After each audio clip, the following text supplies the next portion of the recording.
The importance of stakeholders in the growth and sustainability of organizations is undeniable, and so is the fact that conflicts may arise amongst different stakeholder groups due to their varied priorities and needs from the organization. Today's video is on stakeholder conflict management, in which we will learn about the concept of stakeholder conflict and how to mitigate them. We will also go through a caselet on the same to apply the concepts learned in this video.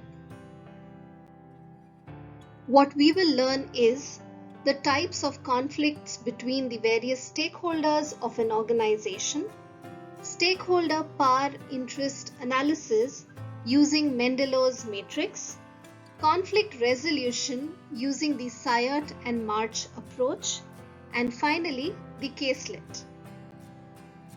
A disclaimer: the caselet and the analysis and the recommendations are conceptualized by the presenter. The video can be used to analyze and resolve stakeholder analysis in cases that are taught and simulated in strategic management or business case analysis in MBA, PGDM, MCOM, BBA, BCom courses in India. In the previous video, we learned about who a stakeholder is, the types of stakeholders, the difference between shareholders and stakeholders, and the various needs and expectations of stakeholders. If you haven't yet seen the video on shareholders versus stakeholders, then you could do so. I will place the link to the same in the description box for you to have a look. The needs and expectations of different stakeholder groups may clash or conflict. So let's see what kind of conflicts can arise amongst the stakeholders of a company for us to understand how they can be mitigated. Beginning with conflict issues that may arise between customers and shareholders. They could be related to product quality and quantity, service levels offered by the company, and price and cost factors. While shareholders would want increased profits through reduced cost and increased pricing, customers would look at both the quantitative as well as the qualitative aspects of the product offerings. That may have an implication on the profitability to a certain extent. Similarly, stakeholders such as the employees and managers could have a difference in opinion and altercations on job profile and expectations, code of conduct, salary, wages, and personality mismatches. The often seen conflict issues amongst managers and shareholders hover around growth and profitability, difference in opinion between dividend payout versus retained earnings, and also on priority clashes. The reason of conflict between the general public and shareholders are based on profit maximization issues, environmental impact, and resource conflicts. It is important that organizations meet the needs of the most dominant stakeholder while the other stakeholders don't feel ignored.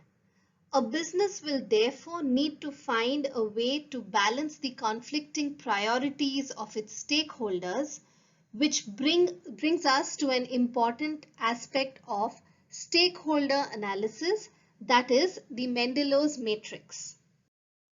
The Mendelow's matrix, that is the stakeholders' power interest matrix, can help organizations prioritize their stakeholders to understand who their key and most influential stakeholders are.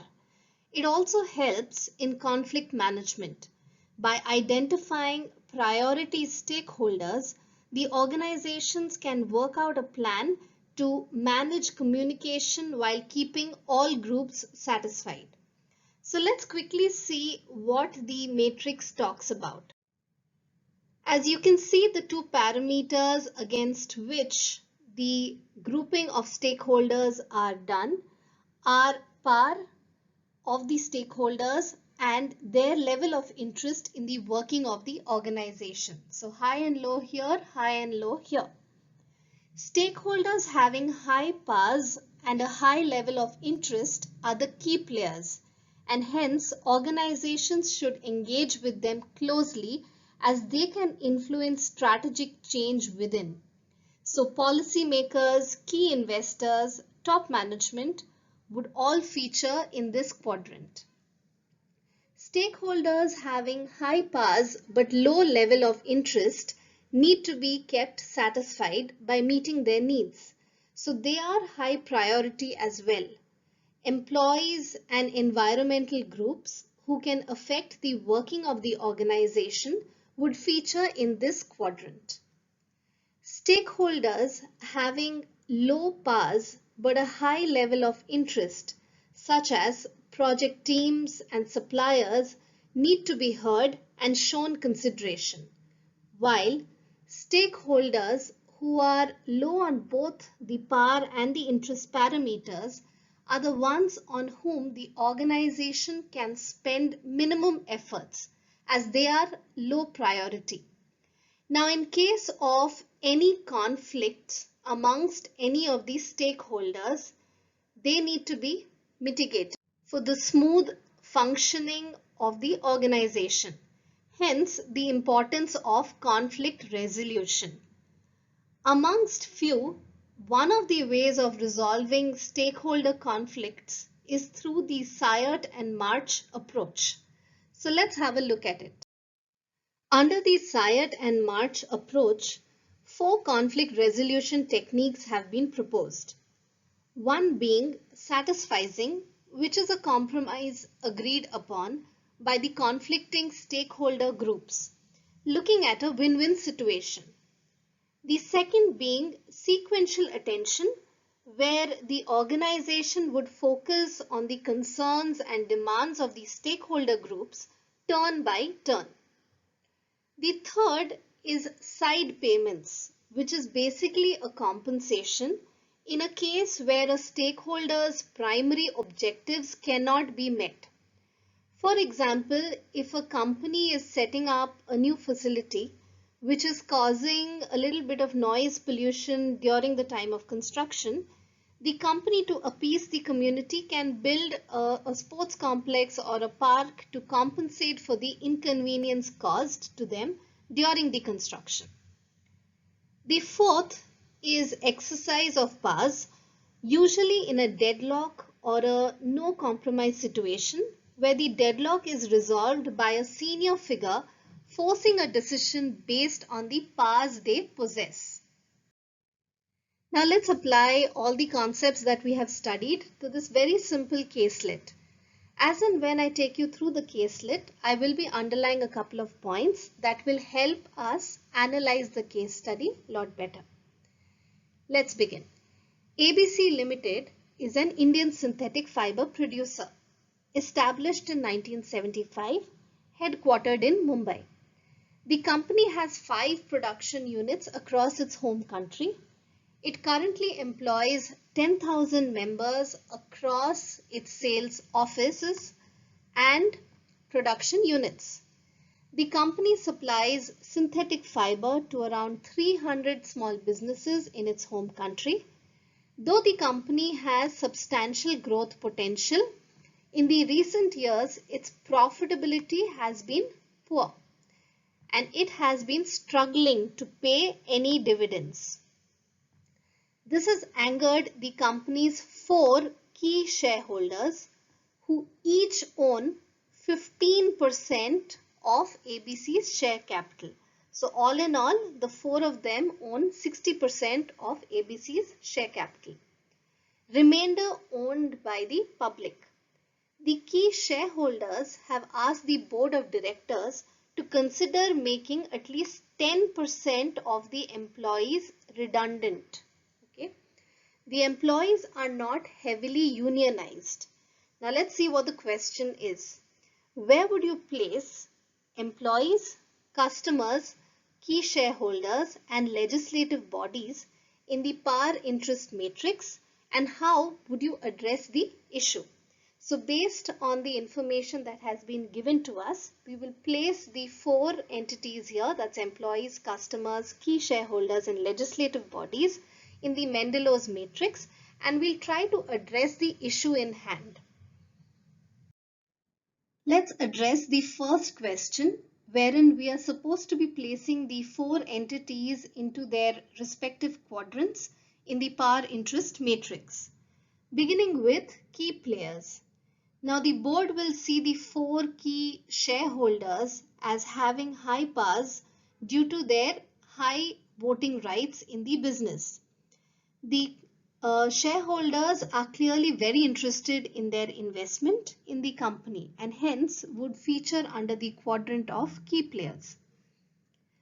Customers could come in the quadrant of keep satisfied. Now, though they wouldn't have too much of an interest in the staffing of their suppliers, as long as it does not affect their products and services, any change in the key personnel or sales force that may affect their services may lead to the customers preferring the competitors over the company. So this may lead to a further dip in profitability, which may become a big concern for the organization at a future date. Employees would feature in under the quadrant of keep informed. Now, as we've seen in the caselet, employees are not heavily unionized, so they have little collective power, though they will be highly interested as many of their jobs may be at risk. And finally, under the quadrant of minimal effort, legislative bodies could feature in. Now, as long as the company obeys the law, it is unlikely that the legislative bodies will take any active interest in the reduction of its workforce. Coming to the resolution to the issue of whether the company should go ahead with the shareholders' proposal of reducing 10% of their workforce, then an understanding and a compromise could be worked out to solve the issue in hand. However, with more information, one could come out with other ways of resolving the issue. This was a very simple caselet that can help us understand how one can use the Mendelow's matrix and the Sayert and March approach to identify stakeholders and solve their conflicts with one another. You can apply a similar approach to cases related to stakeholders and intra-organization conflict management. I really hope you enjoyed this video. Do subscribe, like and share. Do send me your comments in the comment section right below this video. Here's to happy learning now and always.